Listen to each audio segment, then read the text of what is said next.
आज का हमारा विषय है इतिहास में आलोचनात्मक सिद्धांत। भाग 1 में हम बात करेंगे। सबसे पहले पृष्ठभूमि में विमर्श होगा कि इसका शाब्दिक अर्थ आलोचनात्मक सिद्धांत का क्या है, किस शब्द से बना है, इसका व्यावहारिक अर्थ क्या है, इतिहास में आलोचनात्मक सिद्धांत से क्या अभिप्राय है, इसके पश्चात प्रमुख विद्वानों के विचार इस विषय में देखेंगे। फिर आलोचनात्मक सिद्धांत के तत्व अथवा उसकी मुख्य विशेषताएं क्या हैं, इसका विस्तार पूर्वक हम इस पर चर्चा करेंगे। फिर बाह्य आलोचना क्या है अथवा बाह्य आलोचना को निम्न आलोचना भी कहा जाता है, वह क्या है, उसके प्रमुख तत्व कौन कौन से हैं, विशेषताएं क्या हैं, इस पर विस्तार पूर्वक विमर्श करेंगे। अंत में बाह्य आलोचना की आलोचना प्रस्तुत करेंगे। शेष चर्चा अगले वीडियो में करेंगे, भाग 2 में। तो आइए शुरू करते हैं। इतिहास में आलोचनात्मक सिद्धांत। सबसे पहले पृष्ठभूमि। इसका शाब्दिक अर्थ होता है आलोचना शब्द का, जो कि लुच धातु से बना है। शाब्दिक अर्थ होता है देखना। यह शब्द आलोचना बना हुआ है आ धन लोच धन अन धन आ, आलोचना। स्वाभाविक रूप से इसका अर्थ देखने से होता है, दृष्टिपात करना, देखना। व्यवहारिक अर्थ कह सकते हैं आलोचना शब्द का प्रयोग सामान्यतः दोष दर्शन के लिए किया जाता है, किंतु इसका वास्तविक अर्थ गुण एवं दोष दोनों को देखना है। आलोचना शब्द के समानार्थी शब्द हिंदी में समीक्षा, समालोचना और मीमांसा हैं, यद्यपि ये शब्द पूर्णतः समानार्थी नहीं है। आलोचना के लिए अंग्रेजी में शब्द क्रिटिसिज्म है। तो स्वाभाविक रूप से आलोचना को दोष देखने, दोष दर्शन या गलतियों को निकालने के लिए इस अर्थ में लिया जाता है, किंतु वास्तविक अर्थ इससे कहीं व्यापक है। गुण दोष के साथ साथ उसकी व्याख्या या विवेचना करने, समीक्षा करने से इसका अर्थ व्यवहारिक अर्थ होता है। इतिहास में आलोचनात्मक सिद्धांत क्या है, इस पर विचार करते हैं। इतिहास में आलोचना से संबंधित जो सिद्धांत है वह आलोचनात्मक सिद्धांत कहलाता है। आलोचनात्मक सिद्धांत ऐसी दृष्टि से इतिहास का लेखन या व्याख्या का पक्षधर है जो गहन गवेषणा या विवेचना के पश्चात निष्कर्ष तक पहुँचे। आलोचनात्मक सिद्धांत के अंतर्गत इतिहास के तथ्यों, प्रमाणों, घटनाओं, निष्कर्षों आदि के कारणों, परिणामों, लाभ हानि, प्रभावों तथा गुण दोषों का मूल्यांकन तथा विवेचन किया जाता है। शोध कार्यों में इस पद्धति का बहुतायत से प्रयोग होता है। तो आपको स्पष्ट हो गया होगा कि आलोचनात्मक सिद्धांत का इतिहास में किस तरह से इसका अर्थ प्रयुक्त होता है या इसका अर्थ क्या है। वेबर का अभिमत है इस संदर्भ में, इतिहास के शोध में आलोचना स्वयमेव एक उद्देश्य नहीं होना चाहिए। वेबर आगे लिखते हैं, आलोचना यथार्थ, विषयगत, समसामयिक, व्यवस्थित, सुंदर, स्पष्ट, तार्किक, शीलयुक्त, रुचिकर, मधुमिश्रित, व्यंग युक्त होनी चाहिए, परंतु वह उद्देश्यहीन नहीं होनी चाहिए। ये वेबर का मत है। हेनरी पीरेन लिखते हैं, आलोचना अपने में संपूर्ण इतिहास नहीं है, इसका प्रमुख उद्देश्य यथार्थ तथ्यों की गवेषणा है। इस उद्देश्य की प्राप्ति के पश्चात आलोचना की आवश्यकता नहीं होती है तथा शोध में इसका महत्व गौण हो जाता है। रेनियर के मतानुसार आलोचना स्वयमेव इतिहास नहीं है, अपितु इतिहास की सेविका है। इतिहासकार का प्रमुख कर्तव्य समाज में रहने वाले मनुष्यों के कार्यों एवं उपलब्धियों की कहानी प्रस्तुत करना है। उसकी शैली आलोचनात्मक है अथवा नहीं, यह महत्वपूर्ण नहीं है। ये रेनियर इस पर अपना विचार रखते हैं। अब हम देख लेते हैं आलोचनात्मक सिद्धांत की प्रमुख विशेषताएं क्या हैं या इसके प्रमुख तत्व क्या हैं। पहला है, आलोचना स्वयं में उद्देश्य नहीं है। आलोचना अपने आप में कोई उद्देश्य नहीं है। जैसा कि वेबर ने भी कहा, शोध कार्य में आलोचना उद्देश्य नहीं होना चाहिए, आवश्यकता अनुसार इसका प्रयोग होना चाहिए तथा शोद्देश्य आलोचना का प्रयोग होना चाहिए। तो आलोचना स्वयं में कोई उद्देश्य नहीं है। इतिहास लेखन में या शोध कार्य में जहाँ जहाँ आवश्यकता हो उन स्थानों पर आलोचनात्मक सिद्धांत का प्रयोग होता है। आलोचना मात्र संपूर्ण इतिहास नहीं, आलोचना मात्र अपने आप में इतिहास नहीं है। जैसा कि हेनरी पिरेन ने भी कहा, आलोचना का उद्देश्य ऐतिहासिक तथ्यों की गवेषणा करना है। उद्देश्य प्राप्ति के पश्चात इसका प्रयोग समाप्त हो जाता है। जहाँ जहाँ यह उपयोग है उन उन स्थानों पर आलोचना का प्रयोग किया जाता है। इस सिद्धांत के अंतर्गत ऐतिहासिक तथ्यों की परख इसका उद्देश्य है। ऐतिहासिक तथ्यों की गवेषणा, विश्लेषण, खोज अथवा अनुसंधान आलोचनात्मक पद्धति का लक्ष्य है। आलोचना स्वयं इतिहास नहीं अपितु इतिहास की सहायिका है। आलोचना स्वयं में इतिहास नहीं है बल्कि इतिहास निर्माण में एक सहायक तत्व है, एक सिद्धांत है जिसका प्रयोग होता है इतिहास लेखन या इतिहास के निर्माण के लिए। रेनियर की भी यही मान्यता है। आलोचना यथार्थ तक पहुँचने का एक साधन है। आलोचनात्मक पद्धति यथार्थ के ज्ञान तक पहुँचने के लिए एक साधन के रूप में प्रयुक्त होता है तथा यथार्थ तक पहुँचने में सहयोगी की भूमिका निभाता है। अगला है समकालीन इतिहासकारों के लेखन का परीक्षण। समकालीन से अर्थ है जिस काल का इतिहास लिखा जा रहा है। जैसे सिंधौ काल का इतिहास लिखा जा रहा है तो उस काल के यदि इतिहासकार हैं, यद्यपि उस काल में इतिहासकार नहीं थे, आर्यकाल में ऋषिगण थे जिन्होंने लिखा, इतिहासकार तो नहीं थे किंतु फिर भी उन्होंने विवरण दिया। आधुनिक इतिहास में मध्यकाल में हम देखते हैं कि इतिहासकार उस काल में थे। तो जिस काल का इतिहास लिखा जा रहा है उस काल में जो प्रत्यक्षदर्शी हैं, देखने वाले हैं, वो जो इतिहास लिखते हैं उसका परीक्षण, जब इतिहास का लेखन होता है या शोध कार्य होता है तब उसका परीक्षण किया जाता है आलोचनात्मक सिद्धांत के अंतर्गत। तो समकालीन इतिहासकारों के लेखन का परीक्षण किया जाता है कि उन्होंने वास्तविक लेखन किया है, सत्य के अनुरूप, यथार्थ के अनुरूप लेखन किया है अथवा नहीं किया है। तिथि क्रम के निर्धारण में भी आलोचनात्मक सिद्धांत सहायक है। इस पद्धति से इतिहास के तिथि क्रम के निर्धारण में सहयोग प्राप्त होता है।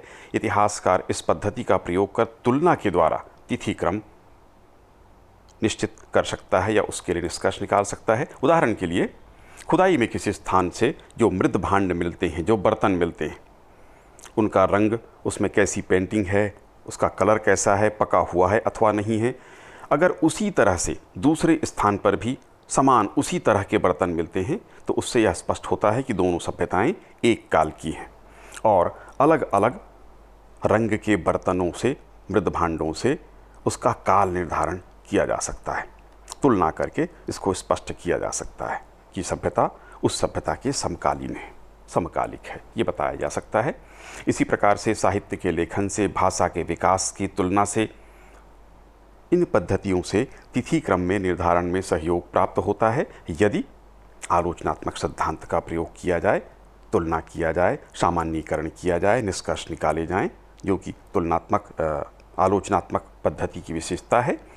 तो उसके माध्यम से तिथि क्रम में सहायता प्राप्त होती है। ऐतिहासिक स्रोतों के चयन एवं विश्लेषण में सहयोगी। इतिहासकार अथवा शोधकर्ता जब ऐतिहासिक स्रोतों का चयन करता है तब तथा चयनित तथ्यों का विश्लेषण करता है, उस समय भी आलोचनात्मक पद्धति इन कार्यों में सहयोगी सिद्ध होती है। जब चयन करना होता है तो तर्क वितर्क के माध्यम से कि कौन सा स्रोत जो इतिहास लेखन है, जो अभीष्ट है, जिसका लेखन किया जाना है, उसके लिए कौन कौन से तथ्य या प्रमाण सहयोगी होंगे, साक्ष्य सहयोगी होंगे, इनका चयन, इस समय तर्कों का प्रयोग करना होता है। आलोचनात्मक पद्धति से इसका चयन किया जाता है और विश्लेषण में इसकी आवश्यकता और भी अधिक पड़ती है। तो इस तरह से ऐतिहासिक स्रोतों के चयन और विश्लेषण में भी आलोचना या आलोचनात्मक सिद्धांत का प्रयोग होता है। इतिहास को सामाजिक उपयोगिता के योग्य बनाने में ये सिद्धांत सहयोगी है या आलोचना की पद्धति सहयोगी है।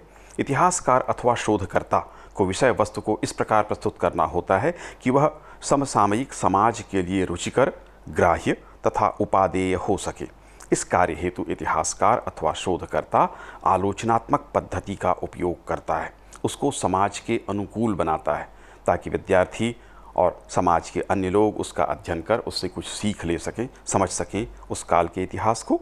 तो इसके लिए उपयोगी बनाने में यह सिद्धांत या यह पद्धति सहयोगी होता है। इतिहास के सामान्यीकरण में सहयोगी। इतिहास में भी सामान्यीकरण का प्रयोग किया जाता है। सामान्यीकरण से अर्थ आप समझते होंगे। उदाहरण के लिए किसी भी राजा या सम्राट अथवा राज्य अथवा वंश का पतन क्यों होता है, यदि सामान्यीकरण इतिहास से किया जाए तो सामान्यीकरण के द्वारा एक सामान्य नियम उद्भूत होगा। वह होगा कि राजा यदि अयोग्य है, राज्य की आर्थिक स्थिति खराब है, प्रशासनिक स्थिति खराब है और सैनिक स्थितिहीन है, इस परिस्थिति में राज्य का पतन अवश्यंभावी है। इस तरह से जिस भी राज्य में हम देखते हैं वह राज्य पतित हो जाता है। तो इस तरह से सामान्यीकरण करके उसके निष्कर्ष या नियम बनाए जाते हैं। इतिहास में ये जो नियम बनाए जाते हैं, सामान्यीकरण किया जाता है, वो आलोचनात्मक पद्धति के सहयोग से किया जाता है। तो इतिहास के सामान्यीकरण में भी ये नियम या ये पद्धति सहयोगी है। इतिहास की व्याख्या एवं विश्लेषण में उपयोगी। जब हम इतिहास की व्याख्या और विश्लेषण करते हैं तो हमें आलोचनात्मक पद्धति का सहारा लेना होता है। तथ्य, उसके कारण, परिणामों आदि के विश्लेषण में भी यह उपयोगी होता है। इतिहास में प्राप्त तथ्यों की व्याख्या कर इतिहास का लेखन किया जाता है। इस अवसर पर आलोचनात्मक पद्धति बड़ा उपयोगी हो जाता है। व्याख्या में तर्क वितर्क, विश्लेषण, सामान्यीकरण ये सब जब करना होता है तो आलोचना का सहारा लेना होता है। आलोचनात्मक पद्धति के सहारे ये कार्य संपादित होता है। इतिहास के मूल्यांकन में उपयोगी। इतिहास में जब भी तथ्यों का, कारणों का, परिणामों का अथवा किसी घटना विशेष के महत्व का मूल्यांकन किया जाता है, इस अवसर पर आलोचनात्मक पद्धति अत्यंत उपयोगी सिद्ध होती है। तो मूल्यांकन कार्य इसी के द्वारा किया जाता है, इस पद्धति के द्वारा। आलोचना का यथा स्थान प्रयोग होना चाहिए। इतिहास में आलोचनात्मक पद्धति का यथा स्थान प्रयोग होना चाहिए। इसका असमय प्रयोग विषय को जटिल, दुरूह और कई अवसरों पर हास्यास्पद बना देता है। जहाँ पर उपयोगी है वहीं पर इसका उपयोग हो, जहाँ इसकी आवश्यकता नहीं है वहाँ अनावश्यक इसका उपयोग नहीं होना चाहिए। जो बातें बिल्कुल स्पष्ट हैं वहाँ पर तर्क वितर्क की ज़्यादा आवश्यकता नहीं होती या आलोचना की गुण दोष बताने की आवश्यकता नहीं होती, वहाँ पर इसका उपयोग नहीं होना चाहिए। आलोचनात्मक सिद्धांत इतिहासकार की दीक्षा है। दीक्षा से अर्थ है कि इस सिद्धांत से इतिहासकार को भली भांति परिचित होना चाहिए। इसलिए कहा जाता है आलोचनात्मक पद्धति में दीक्षित होना उसके लिए आवश्यक है। इस पद्धति में दीक्षित इतिहासकार ही इतिहास को अधिक तथ्यात्मक बना सकता है, क्योंकि एक इतिहासकार साहित्यकार अथवा उपन्यासकार नहीं होता जो कल्पना कर ले और कल्पना के आधार पर कोई कहानी गढ़ दे। इतिहास में तो सत्य और साक्ष्यों को महत्व देना होता है। इसलिए आलोचनात्मक पद्धति में दीक्षित होना या उसका ज्ञान, पर्याप्त ज्ञान इतिहासकार को होना आवश्यक होता है। उसके प्रयोग से वह सत्य और तथ्य से निष्कर्ष तक पहुंच सकता है। अगला बिंदु है प्रबल वक्तव्यों के स्थान पर यथार्थ पर जोर। समकालीन इतिहासकारों के प्रबल वक्तव्यों के स्थान पर आलोचनात्मक पद्धति में यथार्थ पर अधिक बल दिया जाता है तथा इस पद्धति के माध्यम से प्रबल वक्तव्यों के स्थान पर सत्य का अन्वेषण किया जाता है। आमतौर पर यह देखने को मिलता है कि जो भी दरबारी इतिहासकार होंगे या जो राजा के समर्थक होंगे या उसके विरोधी होंगे, वो बड़े प्रबल वक्तव्य देते हैं कि अकबर महान था, उसने इतने महान कार्य किए, अबुल फजल जिस तरह से लिखता है। इसी तरह से जो उनके विरोधी होंगे वो उनके विरोध में मुंतखब उत-तवारीख में जिस तरह से अकबर का बदायूनी ने विरोध किया, तो ये प्रबल वक्तव्य दो दिए जाते हैं समकालिक इतिहासकारों के द्वारा या अन्य इतिहास लेखकों के द्वारा, अभी के इतिहास लेखकों के द्वारा। तो उनको महत्व नहीं दिया जाता है आलोचनात्मक पद्धति में। उसके स्थान पर तथ्य और प्रमाण क्या कहते हैं उसके आधार पर उसका लेखन किया जाता है। तो प्रबल वक्तव्यों के स्थान पर यथार्थ पर इस पद्धति में बल दिया जाता है। आलोचनात्मक पद्धति एक साधन है, साध्य नहीं है। यह पद्धति अपने आप में साध्य न होकर साधन मात्र है, साध्य के लिए एक साधन का कार्य करती है। साध्य तो इतिहास है तथा यह पद्धति उसका साधन मात्र है जिसके माध्यम से यथार्थ इतिहास का सृजन संभव हो पाता है। तो आलोचनात्मक पद्धति एक साधन है, साध्य नहीं है। तथ्यों की जांच हेतु आलोचनात्मक सिद्धांत का प्रयोग किया जाता है। इतिहास का लेखन तथ्यों के आधार पर होता है तथा तथ्यों का परीक्षण तर्क वितर्क, तुलना, मूल्यांकन, व्याख्या, सामान्यीकरण आदि के माध्यम से किया जाता है। तो तथ्यों की जांच हेतु आलोचनात्मक सिद्धांत का प्रयोग मुख्यतः होता है। आलोचनात्मक पद्धति हेतु परिपक्व बुद्धि की आवश्यकता है। तर्क वितर्क, तुलना, परीक्षण, व्याख्या, सामान्यीकरण कर इतिहास के नियम गढ़ना, उसके निष्कर्ष प्रस्तुत करना, ये परिपक्व मस्तिष्क का ही कार्य हो सकता है। तीव्र बुद्धि की आवश्यकता है, बुद्धि का स्तर उच्च होना चाहिए। तो आलोचनात्मक पद्धति के प्रयोग के लिए परिपक्व बुद्धि की आवश्यकता होती है जो इतिहासकार में होनी चाहिए। ये इस सिद्धांत की अपेक्षा है। कहाँ पर इसका प्रयोग करना है, कहाँ पर प्रयोग नहीं करना है, तो इस तरह से इसके लिए परिपक्व बुद्धि की आवश्यकता होती है। परिकल्पना निर्माण में ये सहायक है। आप सभी परिचित होंगे, शोध कार्य करने हेतु पहले परिकल्पना का निर्माण आवश्यक होता है। इस कार्य हेतु उच्च कोटि की बुद्धि और चिंतन शक्ति, कल्पना शक्ति की भी आवश्यकता होती है। ये संभावित निष्कर्ष है। परिकल्पना पहले, शोध करने से पहले इतिहास लिखने वाला या शोध करता है वो परिकल्पना निर्माण करता है कि इस तरह से इसका निष्कर्ष होना चाहिए। संभावित निष्कर्ष है और ये आवश्यक नहीं है कि वो जो परिकल्पना करता है, परिकल्पना निर्माण करता है, वही सही साबित हो। शोध कार्य जैसे जैसे आगे बढ़ता है उसके निष्कर्ष या परिकल्पना पूरी तरह से त्रुटिपूर्ण हो सकती है या उसके विपरीत निष्कर्ष जा सकते हैं। तो परिकल्पना निर्माण जब किया जाता है तो उस समय आलोचनात्मक पद्धति से चिंतन कर ये निर्मित होता है। शोध कार्य का प्रारंभ आलोचनात्मक विधि से होता है। सामान्य विज्ञान में जब हम शोध का कार्य करते हैं तो निश्चित सिद्धांतों का अनुप्रयोग किया जाता है। एक निश्चित पद्धति बनी हुई है उसके लिए, कुछ निष्कर्ष पहले से तय हैं, उसकी पद्धति भी पहले से निश्चित है। किंतु इतिहास में जब शोध का कार्य किया जाता है तो हमारे पास केवल संदेह से प्रारंभ करना होता है। निष्कर्ष हमारे पास कुछ भी नहीं होता। हम संदेह के साथ अध्ययन शुरू करते हैं, परिकल्पना का निर्माण करते हैं। वस्तुतः अनुमानित निष्कर्ष ही परिकल्पना होती है। एक हम निष्कर्ष अपना अनुमानित तय कर लेते हैं और उसके आधार पर फिर शोध कार्य प्रारंभ होता है। इतिहास में शोध कार्य के प्रारंभ हेतु इस तरह से आलोचनात्मक विधि का प्रयोग हमें प्रारंभ से ही करना होता है। आलोचनात्मक विधि का कार्यक्रम किस प्रकार से होता है? सामान्यतः विषय के चयन के साथ आलोचनात्मक विधि का कार्य प्रारंभ हो जाता है। ग्रंथों की सूची तैयार करना, तथ्यों की सूची तैयार करना, तथ्यों का चयन या संकलन, उनका विश्लेषण, व्याख्या, मूल्यांकन, परीक्षण और निष्कर्ष, ये आलोचनात्मक पद्धति में सामान्यतः इस क्रम में कार्य होता है।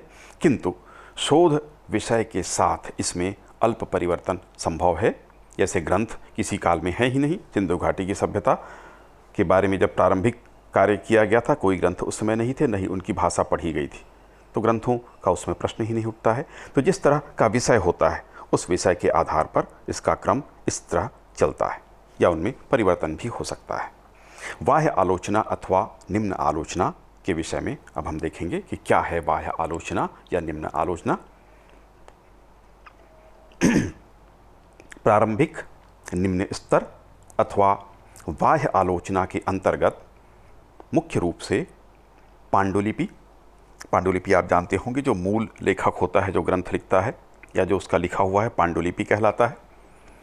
तो पांडुलिपि पुस्तक, अभिलेख तथा शिलालेखों की विश्वसनीयता की जांच परख की जाती है।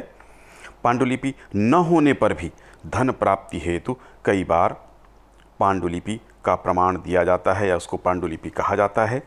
इसका परीक्षण आवश्यक होता है कि वस्तुतः वह पांडुलिपि है अथवा नहीं है। इस परीक्षण के अंतर्गत लेखक कौन, कब, कहाँ और क्यों उसने लेखन किया, क्या उद्देश्य था उसका, ये देखना होता है। लेखक की जाति क्या, धर्म क्या, किस नस्ल का है, क्या किसी राजनीतिक दल से संबद्ध है, आदि का परीक्षण भी इतिहासकार या शोधकर्ता को इस सिद्धांत या पद्धति के अंतर्गत करना होता है। इसके पश्चात निष्कर्ष सही पाए जाने पर ही उस पर विश्वास किया जाता है। इस तरह बाह्य आलोचना की जाती है। तो ये बाह्य आलोचना का लक्ष्य है कि जो ग्रंथ लिखा हुआ है, जो पांडुलिपि है, वो सही नहीं है या नहीं है, उसकी विश्वसनीयता, यदि ग्रंथ उपलब्ध नहीं है, स्मारक उपलब्ध हैं तो उसका परीक्षण करना, शिलालेख उपलब्ध है तो उसका निरीक्षण करना, परीक्षण करना कि वो सही है अथवा नहीं है, और उसके बाद फिर निष्कर्ष निकाला जाता है। ये जो आलोचना यहाँ पर प्रयुक्त होती है, इसे ही बाह्य आलोचना या निम्न आलोचना कहा जाता है। अब इस निम्न आलोचना या बाह्य आलोचना के तत्व, इस पर हम विस्तार पूर्वक बात करेंगे। लेखक एवं लेखन संबंधी निर्णय एवं आलोचनात्मक पद्धति। लेखक और लेखन के संबंध में उसको आलोचनात्मक पद्धति में, बाह्य आलोचना में किस प्रकार देखा जाता है। लेखक एवं लेखन भी संदिग्ध होते हैं। इतिहास लेखन अथवा शोध कार्य के समय इसका परीक्षण भी आलोचनात्मक पद्धति के द्वारा किया जाता है। उदाहरण के लिए बाइबिल का लेखक ईसाइया 200 वर्षों के शासकों एवं शासन का विवरण देता है, प्रत्यक्ष विवरण देता है। स्वाभाविक रूप से आप समझ सकते हैं किसी भी व्यक्ति की उम्र 200 नहीं हो सकती, इसलिए इन पर शक किया गया, और जब परीक्षण किया गया तो यह ज्ञात हुआ कि ईसाइया एक व्यक्ति नहीं था, बल्कि ईसाइया प्रथम, ईसाइया द्वितीय और तृतीय 3 व्यक्ति थे जिन्होंने बाइबल का लेखन किया, और 200 वर्षों तक का इतिहास का विवरण इन्होंने दिया। तब जाकर यह तथ्य स्पष्ट हुआ। अबुल फजल के द्वारा अकबर कालीन विवरण जो दिया गया है 1605 तक दिया गया, जबकि यह तथ्य सभी को ज्ञात है कि 1602 में अबुल फजल की हत्या वीर सिंह बुंदेला ने कर दी थी। यह स्पष्ट है कि 3 साल का विवरण 602 से 605 तक का विवरण किसी अन्य व्यक्ति के द्वारा इसमें जोड़ दिया गया। इसका विवरण अबुल फजल ने नहीं लिखा, जबकि उनके नाम से ही ये ग्रंथ है। रामचरितमानस में भी जो लौकुश कांड जो आता है, उसके बारे में भी भाषा के अध्ययन से, तुलसीदास जी के लेखन से ये स्पष्ट हो जाता है कि इसको उन्होंने, अगला जो अंतिम भाग लौकुश वाला प्रकरण है, वो उन्होंने नहीं लिखा है। यदि आप किसी के लेखन का अध्ययन करें और जो सनातन पद्धति है, उस पद्धति में जब कोई ग्रंथ लिखा जाता है, ईश्वर से संबंधित अगर है तो उसका फल कथन कर दिया जाता है, आशीर्वचन ये सब कर दिया जाता है, ये अंत में किया जाता है। तो उससे यह स्पष्ट हो जाता है कि तुलसीदास ने लौकुश प्रकरण को नहीं लिखा है, बल्कि वह बाद में जोड़ा गया है। इसी प्रकार ऋग्वेद में हम देखते हैं, जिसमें वर्ण की उत्पत्ति ऋग्वैदिक काल में दावा किया जाता है, पुरुष सूक्त, यह बाद में जोड़ा गया है। यह भी भाषा के लिखने के ढंग से, भाषा के अध्ययन से स्पष्ट हो जाता है। तो इतिहासकार या शोधकर्ता का यह लक्ष्य होना चाहिए, आलोचनात्मक पद्धति का प्रयोग करे और भाषागत अध्ययन में भी उसकी शैली को समझने में भी वह सक्षम हो, बुद्धि का प्रयोग करे, और इस तरह से वह निष्कर्ष निकाल सकता है। तो लेखक एवं लेखन संबंधी निर्णय भी इस पद्धति के द्वारा किया जा सकता है। अगला है सहायक ऐतिहासिक स्रोतों का प्रयोग। वास्तविक लेखक और लेखन का पता लगाने हेतु, या अगर कुछ भी साधन किसी देश या किसी घटना के बारे में नहीं है, तो पड़ोसी जो देश है वहाँ के इतिहास लेखकों या वहाँ के ग्रंथों से भी पता लगाया जा सकता है। जैसे जुडा के इतिहास की यथार्थता का अनुमान पड़ोसी राज्य के इतिहास से लगाया गया। बाइबिल के मूल लेखक ईसाइया प्रथम, द्वितीय एवं तृतीय के लेखन का पता भी इसी तरह निरीक्षण करके लगाया गया। आस पड़ोस के जो लेखक थे, जो किताबें थीं, उनके अध्ययन से स्पष्ट हो गया। इसी तरह 1846 में रॉबिन्सन ने मिस्र, बेबीलोनिया तथा पर्सिया की घटनाओं के आधार पर उस काल के अन्य लेखकों के काल का निर्णय किया। अपनी गवेषणा से सिद्ध किया कि पुस्तक कब, कहाँ और क्यों लिखी गई थी। अगला बिंदु है ऐतिहासिक स्रोतों के स्वरों की पहचान। जब भी इतिहास में स्रोत या साधन या तथ्य जो होते हैं उनका हम निरीक्षण करते हैं, तो उस समय उनके अपने स्वर होते हैं।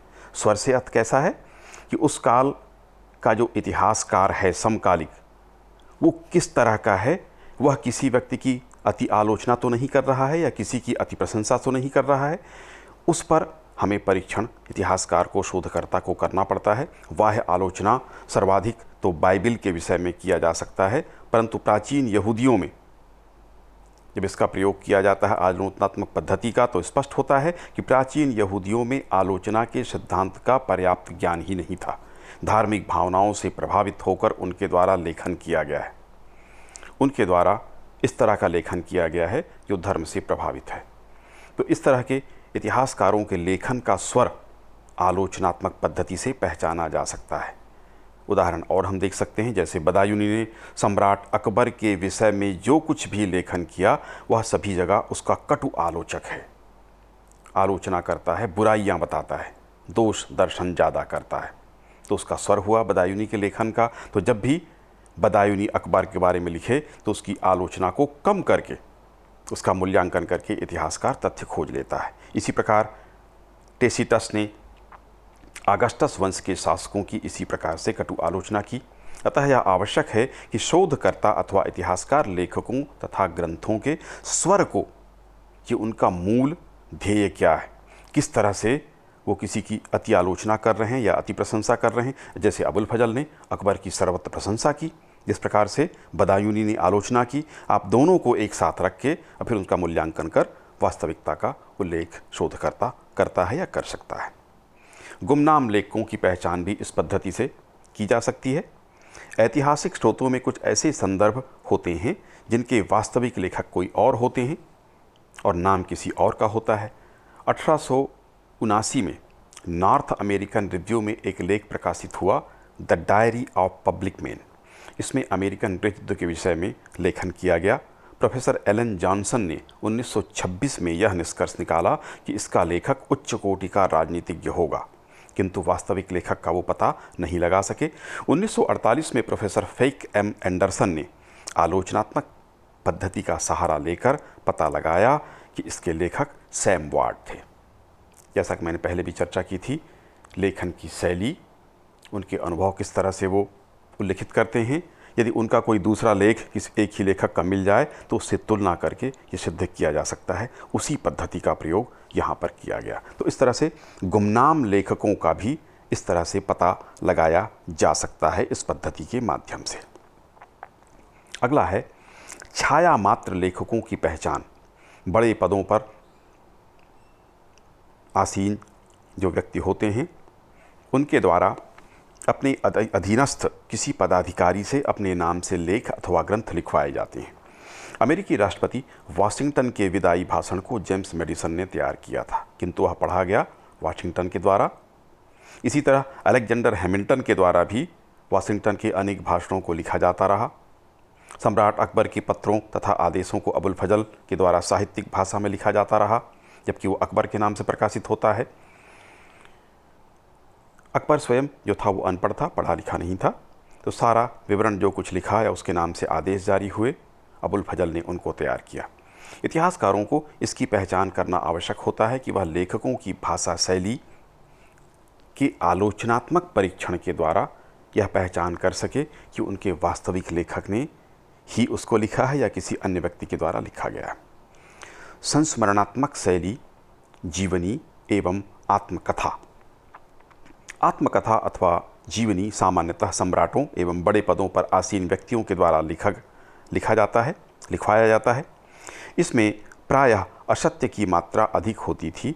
इतिहासकार अथवा शोधकर्ता को इसकी जानकारी होनी चाहिए। उदाहरण के लिए बाबर ने अपनी आत्मकथा लिखी जो तुझ के बाबरी के नाम से प्रख्यात है।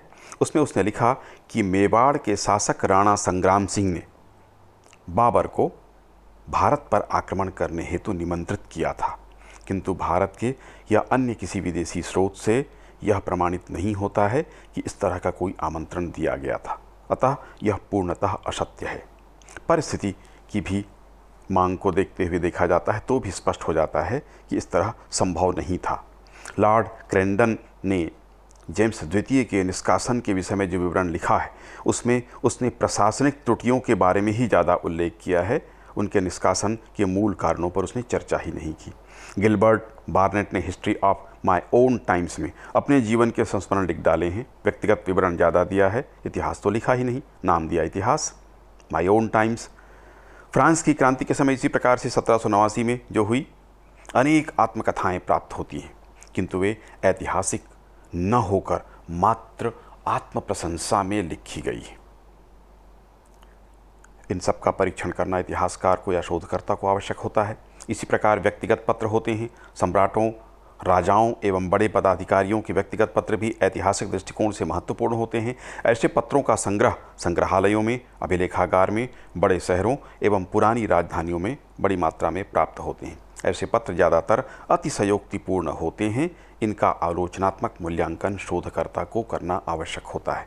औरंगजेब के पत्र जो राजकुमारों को लिखे गए हैं, तत्कालीन समस्याओं के बारे में और औरंगजेब के दृष्टिकोण के बारे में जानकारी प्राप्त होती है। नेपोलियन बोनापार्ट के पत्रों का संग्रह अवश्य उपयोगी है। उनके पत्रों के संग्रह को लेसेस्त्रे ने संपादित किया तथा प्रकाशन भी किया। यहाँ भी अतिशयोक्ति का प्रयोग हुआ है। इन पत्र संग्रहों को सावधानीपूर्वक इनका परीक्षण करना होता है और अन्य स्रोतों से प्रमाणित होने पर ही उसको सत्य माना जाता है अथवा इन्हें अस्वीकार किया जाता है या सत्य की खोज अलग ढंग से की जाती है। समाचार पत्र, इनका प्रयोग भी इतिहास के स्रोत के रूप में होता है। शोध कार्य अथवा इतिहास लेखन में इनका प्रयोग किया जाता है, किंतु देखा जाता है कि समाचार पत्र एक पक्षीय लेख लिखते हैं। उदाहरण के लिए, वारसाय की जब संधि हो रही थी, संधि स्थल पर अनेक पत्रकार थे। उन्होंने संधि की शर्तों का उल्लेख कर समाचार पत्र में प्रकाशन कर दिया, किंतु जब वास्तविक संधि सबके सामने आई तो उसमें बड़ा अंतर पाया गया। इस तरह से पत्रकार विश्वसनीय सिद्ध नहीं हुए। पत्रकार गण जब अपने आप को न्यायाधीश समझकर लेखन करने लग जाते हैं, सही गलत का फैसला करके लेखन करते हैं, तो अक्सर उनसे त्रुटि होती है। इंग्लैंड के समाचार पत्र भारत पर अंग्रेज़ों के अधिकार की बड़ी प्रशंसा करते थे, जबकि भारत में उनकी आलोचना होती थी। भारत में उसे गलत बताया जाता था। अंग्रेज इतिहासकार समाचार पत्रों में सही लिखते थे। यदि उन्हीं समाचार पत्रों के आधार पर इतिहास का लेखन किया जाए तो अंग्रेज़ों के भारत पर आक्रमण अधिकार को सही ठहराया जाएगा। तो इन सब का परीक्षण करना आवश्यक होता है। पत्रकारगण किसी राजनीतिक दल तथा किसी विचारधारा से भी संबद्ध होते हैं, अतः समाचार पत्रों को इतिहास का स्रोत बनाते हुए उनके लेखों का आलोचनात्मक विश्लेषण या परीक्षण किया जाना अत्यंत आवश्यक होता है। यह भी बाह्य आलोचना के द्वारा सिद्ध किया जा सकता है। जालसाजी एवं साहित्यिक चोरी की पहचान भी इस पद्धति के द्वारा की जानी चाहिए। साहित्यिक चोरी एवं जालसाजी की परंपरा भी पुरानी है। अनेक स्वार्थी लेखकों के द्वारा इस तरह के कार्य संपादित किए जाते हैं। शोधकर्ता अथवा इतिहास लेखकों को इससे सावधान रहना चाहिए। रेनियर ने एक उदाहरण इस विषय में प्रस्तुत किया है कि इंग्लैंड के शासक विलियम तथा मेरी के काल में एक सिक्के में यह उल्लिखित किया गया है कि ईश्वर की कृपा से सम्राट एवं साम्राज्य का शासन ब्रिटेन, फ्रांस और हॉलैंड पर एक साथ था। यह ऐतिहासिक तथ्य है कि फ्रांस पर इनका अधिकार नहीं था। यह सिक्का जालसाजी का उदाहरण है। इसी प्रकार मूल लेखक के नाम का उल्लेख किए बिना अपने ग्रंथों में उनका उद्धरण अपने लेखन के रूप में उद्धृत किया जाता है। इसे भी साहित्यिक चोरी की श्रेणी में रखा जाता है। बिना मूल लेखक के उल्लेख किए हुए अपने लेख के रूप में उस लेखक के लेख को प्रस्तुत कर दिया जाता है। तो इसका भी परीक्षण इतिहासकार को करना होता है। तो जालसाजी और साहित्यिक चोरी की पहचान कर वस्तु स्थिति को आलोचनात्मक या बाह्य आलोचना के माध्यम से स्पष्ट किया जा सकता है। अब अंत में देख लेते हैं बाह्य आलोचना की आलोचना। यदि इतिहासकार अपना ज़्यादा समय और श्रम बाह्य आलोचना पर लगाता है तो उस परिस्थिति में उसका मूल कार्य, शोध का कार्य अथवा इतिहास लेखन का कार्य उपेक्षित रह जाएगा, यह कुछ विद्वान मानते हैं। इसके विपरीत कुछ विद्वानों का यह मानना है कि बाह्य आलोचना के द्वारा यदि तथ्यों एवं लेखन की शुद्धि न होने पर इतिहास दूषित रह जाएगा। इसके समाधान के रूप में शेख अली यह सुझाव देते हैं कि इतिहास लेखन की प्रक्रिया में श्रम विभाजन होना चाहिए। कुछ इतिहासकार तथ्यों का संकलन करें, कुछ इतिहासकार उसका परीक्षण करें और कुछ इतिहासकार अथवा शोधकर्ताओं के द्वारा अध्ययन एवं लेखन का कार्य संपादित किया जाना चाहिए। ये शेख अली इस हेतु सुझाव देते हैं। तो यहाँ तक अब आंतरिक आलोचना और उससे आगे इस अध्याय के बारे में अगले वीडियो में हम बात करेंगे। तो इस वीडियो में यहीं तक।